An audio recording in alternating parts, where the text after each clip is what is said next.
Hi, nobodies. So today I wanted to talk about prisons.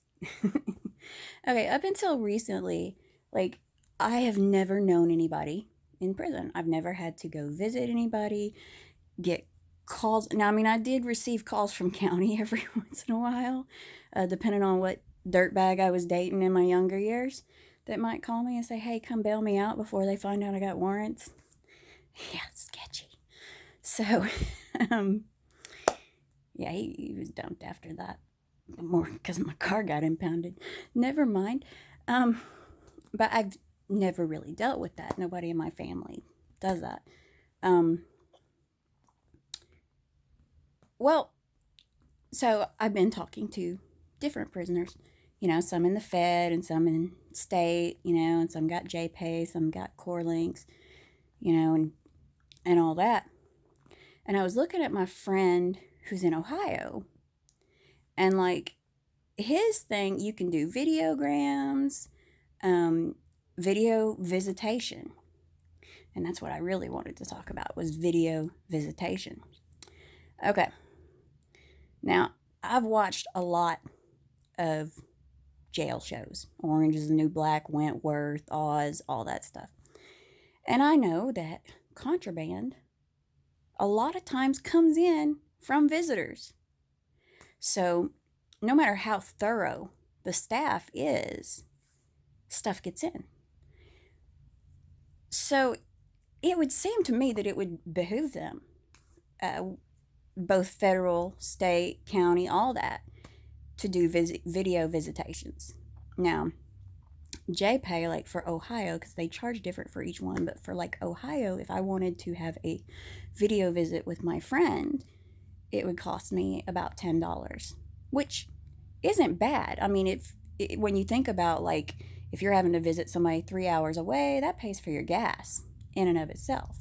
If you're going to be talking to them through glass anyhow, why not sit in the comfort of your own home and not have to go through searches?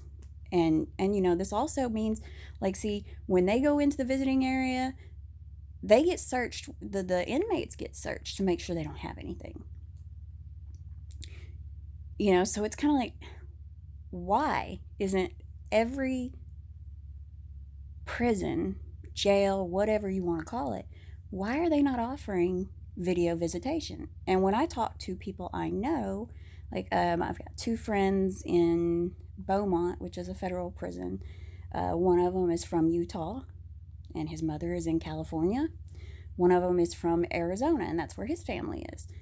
So they're in Texas, and they're not even in like West Texas. They're in East Texas, almost closer to Louisiana than anything else. These people don't get to see their family at all. And I know they're there because they committed a crime. But it seems to me that if you move somebody 2 or 3 states over, why should their family who's suffering, their family didn't do anything. If their family, if you want to see your son, yeah, your son made a mistake.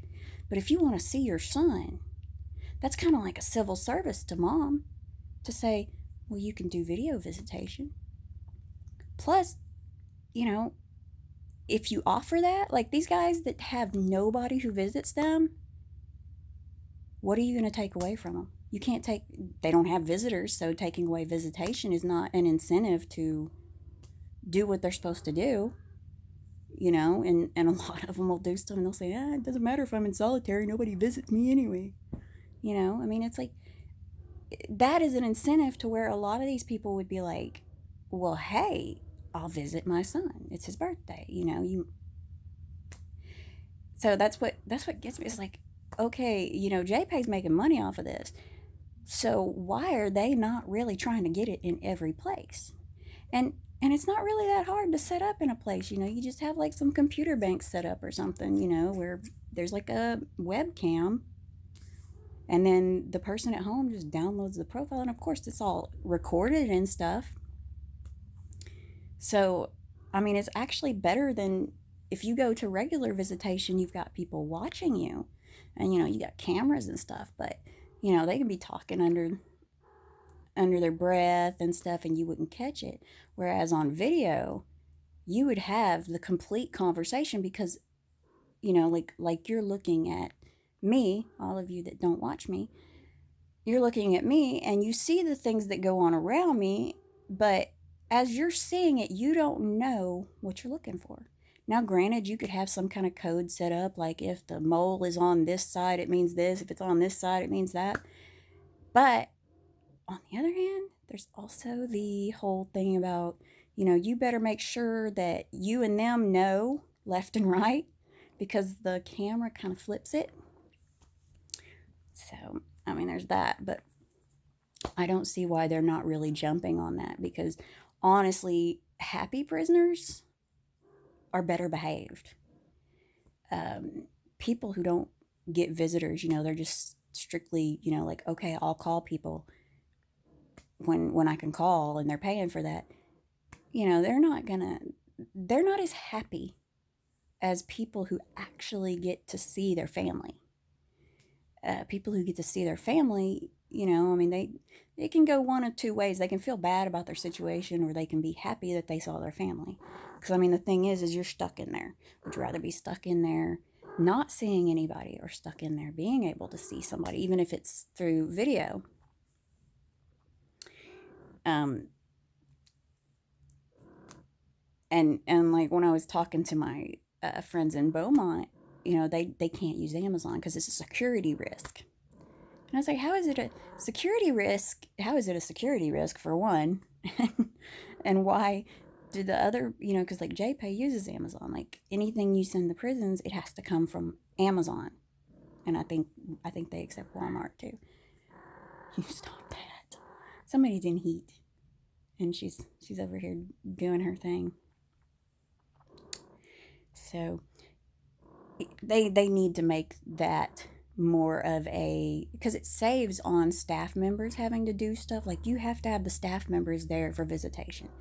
It also, I mean, it can open up where visitation can be, from anywhere from 6 a.m. to 9 p.m., where every day somebody could come in there. You wouldn't have to have so many people in there at one time. It could be spaced out better too. So you would need less staff, just somebody watching the camera, watching the recorded thing. And then they've got evidence if you do something. So it seems to make a lot more sense to me. But for some reason, I mean, even my friend in Ohio said that there's, like, I think he said there's one unit that you can make an appointment to have visitation on. So it's kind of like, one unit? Seriously? Now, of course, where he's at, it's more likely that you're going to see people, people are going to be close by. But with him in general, like his mom can't talk. So him seeing her, like when my mom was dying, you couldn't understand her on the phone, but I could have Skyped with her and or video recorded, with her. And sometimes it's all about just seeing that person, just that face that is not running around, that you can't go physically see them. So like I don't get why they don't just go ahead and do that. And I mean, if it doesn't cost anything to visit a prisoner in jail, then it ought not cost anything to video visit. But if they want to charge, fine, $10 ain't bad. It ain't bad for 30 minutes with your loved one when they're locked up. It's not as good as if you can hold their hand. But, like I said, a lot of these guys are not near their family. Another one of my friends, the video visit would be great for him because his mom has anxiety and she cannot travel to see him. So he hasn't seen his mom in a long time, and I don't know how old his mom is, but, like it's, no, I'm not even going to say it because I don't want to put that out. But, you've got a finite amount of time with your parents.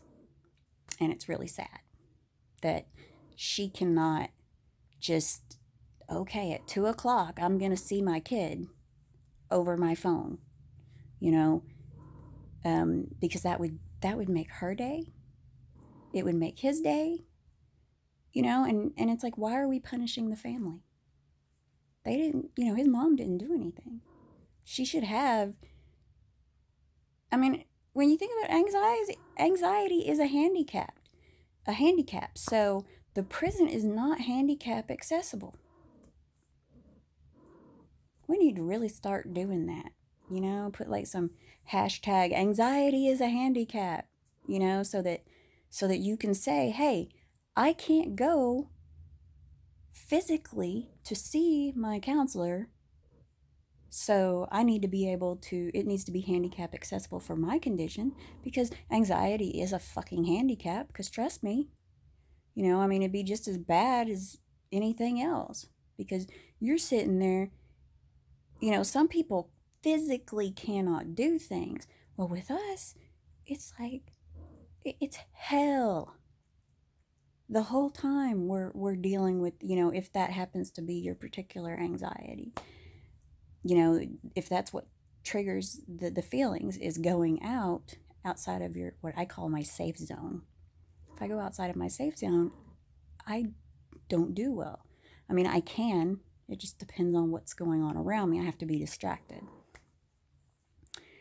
But, 3-hour car rides, when somebody's got anxiety about traveling, when they seem to get that anxiety about traveling, you can't expect them to travel that. It's too much for them. And even people who aren't handicapped, you got to think, if they got families and stuff, traveling 3 hours to spend 30 minutes with somebody or an hour with somebody, you're not going to do that every week. You might do it once a month or every 2 months. You get tired of it eventually, because it's such a big deal to put the gas in the car, get there. Then there's all the miles you're putting on it, just all that stuff. And ultimately, if people are getting out, if we plan on reintegrating a person into society, they need to be mentally healthy. And one of the things that helps a person be mentally healthy is human contact. And it doesn't have to be physical contact, because they can get the physical contact from other inmates. Okay? Sexual contact, the monks do fine without sexual contact. But being able to see a face that you don't see every day, or that you can't choose to just walk over and see, or get in your car and drive and see, that makes a difference. And my friend in Beaumont, now this year he's not doing much of a stay, but he had done 7 years, and one of his family members had died. And he didn't get to see her. Like, she never got to visit him or anything. So, it's like, hey, you don't want them to say, well, this happened, and then I'm stuck here and I couldn't see them. I couldn't, have more memories. There's a lot of shit to that. And, anybody who says, well, if you did the crime, do the time, that doesn't mean you have to suffer unduly. Even though you're in jail, you still have the right to life, liberty, and the pursuit of justice. Your liberty is just limited. But, when you're on free time and you're out in, say, the yard, you can choose to go play basketball or go do this or go do that. You've still got choices. Your choices are limited. I would say you've got the right, and prison would be like, you've got the right of a really poor person. Life, liberty, and the pursuit of happiness, which means whatever you can find, and being in there does not, when I used to say, a long time ago, I used to say, well, they should just be like locked up in a room with nothing, like no clue what's going on in the world.